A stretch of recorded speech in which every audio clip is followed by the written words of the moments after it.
Hello, Council Road.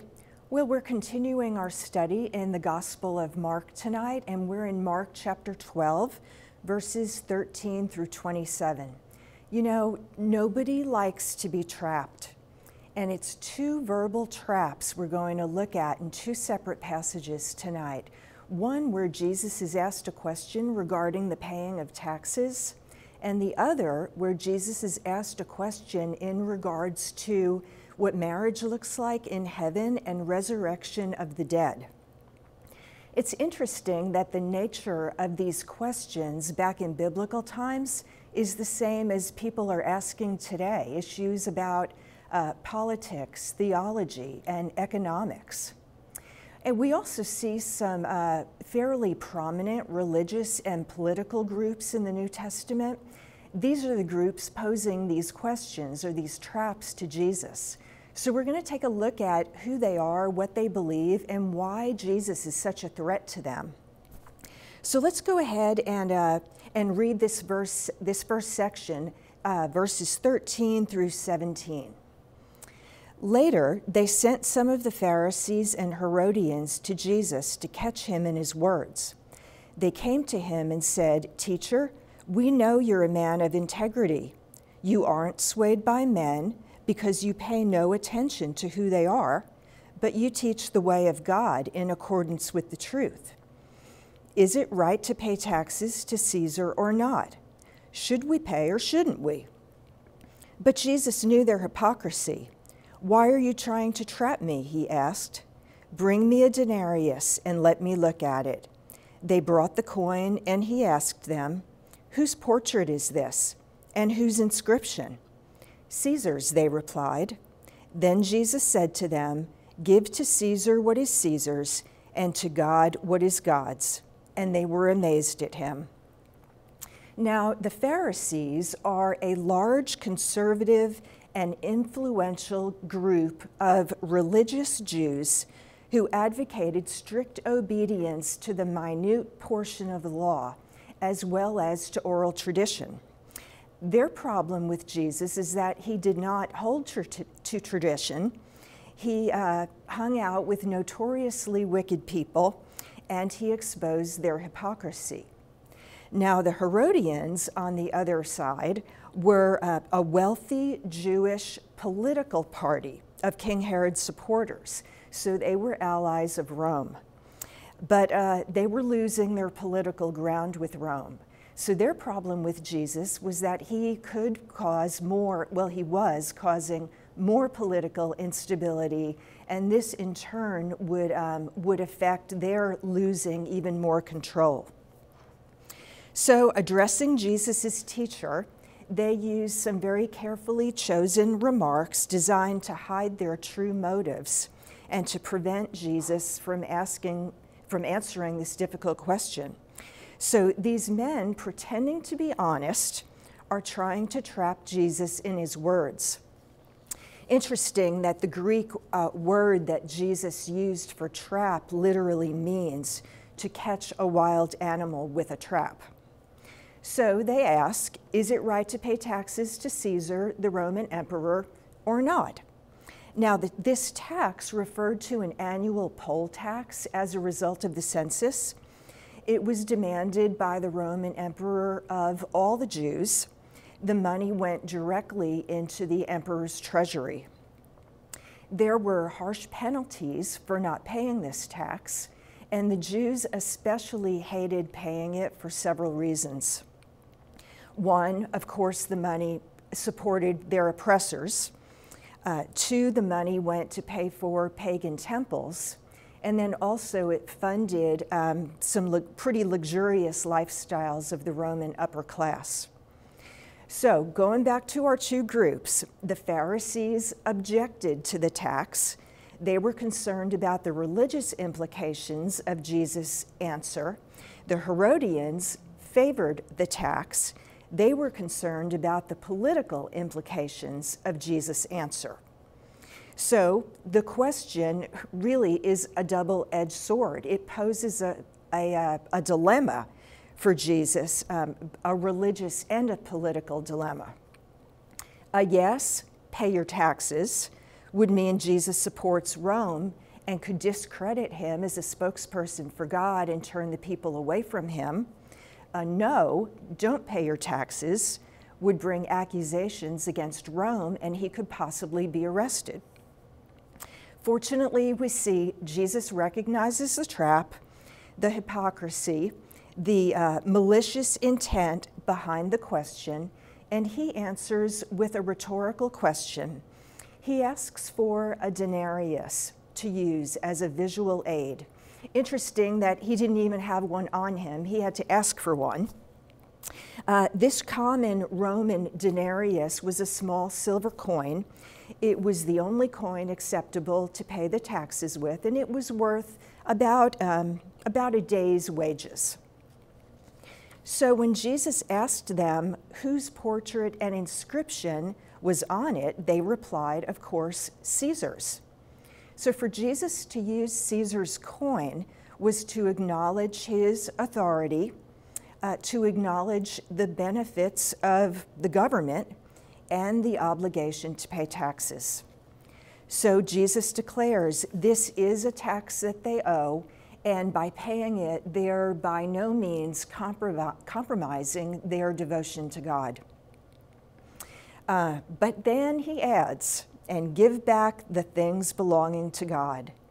So Jesus affirms that a person's highest obligation is to love God with his or her whole life. See, Jesus has a different agenda, and it did not fit their narrative. Some questions for us to consider as a result of this passage. What do you give to Caesar? Are you paying your taxes like you should? What do you give to God? Are you giving back to him like you should? Or what prevents you from giving to God what is God's? Well, Jesus' answer is brilliant. It amazes those trying to trap him. He outwits them, and he shows that believers have a dual citizenship. Well, after we see that the Pharisees and the Herodians failed at trying to trap him, another group moves in, and that's the Sadducees.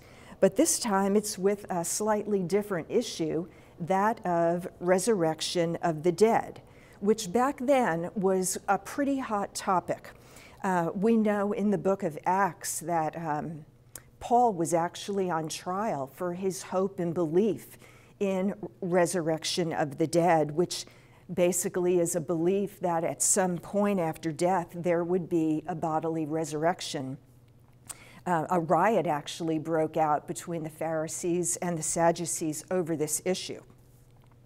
So let's go ahead then and read this second passage, and we're in verses 18 through 27. Then the Sadducees, who say there is no resurrection, came to him with a question.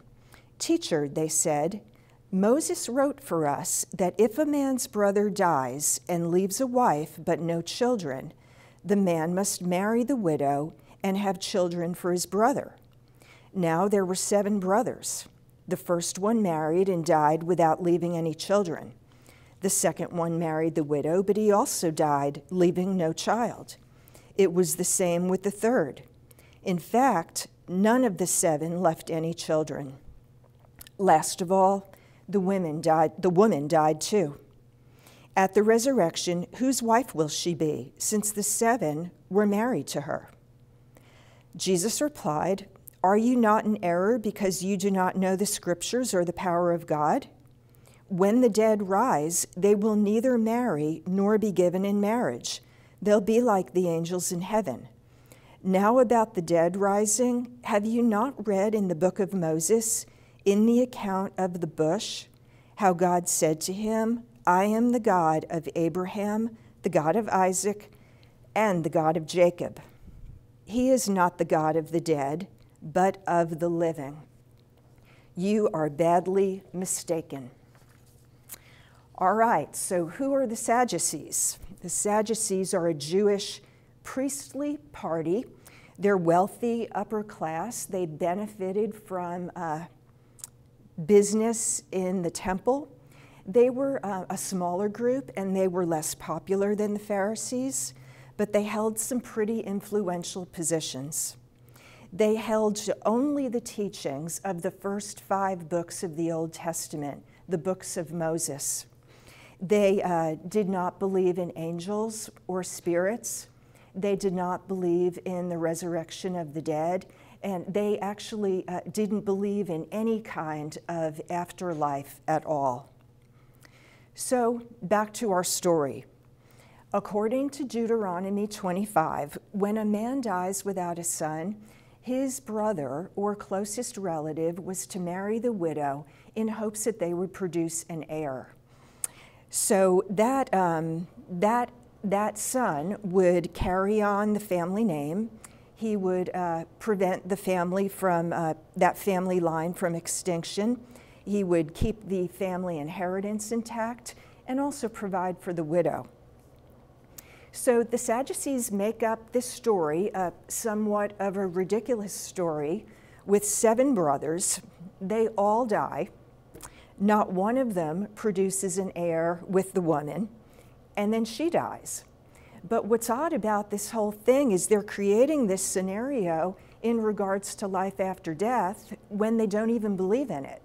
The true issue, the true question isn't so much about marriage here as it is about life after death and resurrection of the dead. And they're using this story to mock it, to ridicule it. Jesus responds with this counter question, noting 2 reasons why they were in error. The word error meaning you are deceiving yourselves. 1, they did not know the scriptures. And 2, they did not know the power of God. They didn't understand how God works. They were limiting the fact that he has the power to overcome death with life. So Jesus explains that in heaven, there will not be marriage. Of course, on earth, marriage is necessary to continue the human race. Some of you may be relieved to hear this. Some of you may be disappointed as you'd like your marriages to continue on forever. But for believers in Christ, like the angels, our lives will center totally around fellowship with God. Jesus isn't saying that we won't recognize our spouses, but just that our existence in heaven will be different. So the Sadducees have misunderstood the idea of a resurrection and that it's absent from the book of Moses, because Jesus actually refers to a passage in the book of Exodus within those first 5 books, going back to the account of the burning bush, where God identifies himself to Moses, saying, I am the God of Abraham, Isaac, and Jacob. So God has implied that the patriarchs were still alive, that he has a continuing relationship with them, even though they had died long before. He is still the patriarchs' God today, which would not be true had they ceased to exist at death. Jesus' answer clearly affirms that there is life after death. So, what can we learn from this passage? The kingdom of God requires a change of perspective. There will be a different nature to our existence in eternity. And we need to be careful to not make assumptions about what it will be like from human terms. Because while we have a little bit of information, we just really don't know. For now, really the best thing we can do is go back to the 2 things that Jesus noted to the Sadducees. Know the scriptures and know the power. Don't limit the power of God. I'd like to close with a prayer for you out of Ephesians 1. May God give you the spirit of wisdom and revelation so that you may know him better. I pray that the eyes of your heart will be enlightened in order that you may know the hope to which he's called you, the riches of his glorious inheritance, and his incomparably great power for us who believe.